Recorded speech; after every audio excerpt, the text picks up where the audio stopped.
നമസ്കാരം. സമഗ്രയിലേക്ക് സ്വാഗതം. കണ്ണൂർ പരിയാരം പിലാത്തറ കോപ്പറേറ്റീവ് കോളേജിന് സമീപത്തെ ഒഴിഞ്ഞ സ്ഥലത്ത് ദുരൂഹ സാഹചര്യത്തിൽ നിർത്തിയിട്ട കാറിൽ രക്തക്കറ. സ്ത്രീകളുടെയും കുട്ടികളുടെയും ഉൾപ്പെടെ വസ്ത്രങ്ങളും കാറിന് സമീപത്തായി വലിച്ചുവാരി ഇട്ടിരിക്കുകയാണ്. മഹാരാഷ്ട്ര സ്വദേശിയായ സ്വർണ്ണ വ്യാപാരിയുടേതാണ് കാർ എന്ന് സംശയിക്കുന്നു. കണ്ണൂർ പിലാത്തറ കോപ്പറേറ്റീവ് കോളേജിന് സമീപത്തെ ആളൊഴിഞ്ഞ പറമ്പിൽ ആഡംബര കാർ പൂർണ്ണമായും അടിച്ചു തകർത്ത നിലയിൽ കണ്ടെത്തി. KL 58 AL 2059 രജിസ്ട്രേഷനിലുള്ള ഗ്രാൻഡ് വിറ്റാര കാറാണ് ദുരൂഹമായ സാഹചര്യത്തിൽ ഉപേക്ഷിക്കപ്പെട്ട നിലയിൽ കണ്ടെത്തിയത്.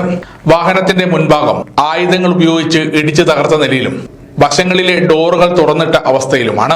കാറിനകത്ത് ചോരയൊഴുകി കട്ട പിടിച്ച നിലയിൽ കണ്ടെത്തിയത് വലിയൊരു അക്രമം നടന്നിട്ടുണ്ടതിന്റെ സൂചനയായി പോലീസ് കരുതുന്നു.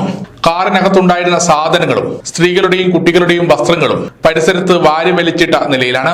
പെരിന്തൽമണ്ണ ഭാഗത്തു നിന്നാണ് ഈ കാർ പിലാത്തറയിൽ എത്തിയതെന്നാണ് പോലീസിന്റെ പ്രാഥമിക അന്വേഷണത്തിൽ മനസ്സിലാവുന്നത്. ഇന്ന് രാവിലെ പ്രദേശത്ത് പ്രവാഹ നടത്തത്തിനിറങ്ങിയ നാട്ടുകാരാണ് ആളൊഴിഞ്ഞ പറമ്പിൽ കാർ തകർന്നു കിടക്കുന്ന നിലയിൽ കണ്ടെത്തിയത്.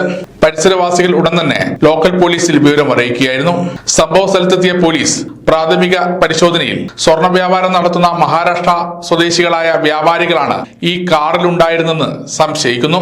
സ്വർണ്ണക്കടത്ത് സംഘങ്ങൾ തമ്മിലുള്ള ആഭ്യന്തര തർക്കമോ അതല്ലെങ്കിൽ വ്യാപാരികളെ വഴിയിൽ തടഞ്ഞു നിർത്തി സ്വർണവും പണവും കവർച്ച ചെയ്യുന്ന അതിർത്തി കടന്നുള്ള കൊള്ളസംഘങ്ങളുടെ അക്രമമോ ആവാമെന്നാണ് പോലീസിന്റെ പ്രാഥമിക നിഗമനം. അങ്ങനെയാണ് നടന്ന സംഭവം. മഹാരാഷ്ട്രയിലുള്ള എന്റെ ഫ്രണ്ടാ.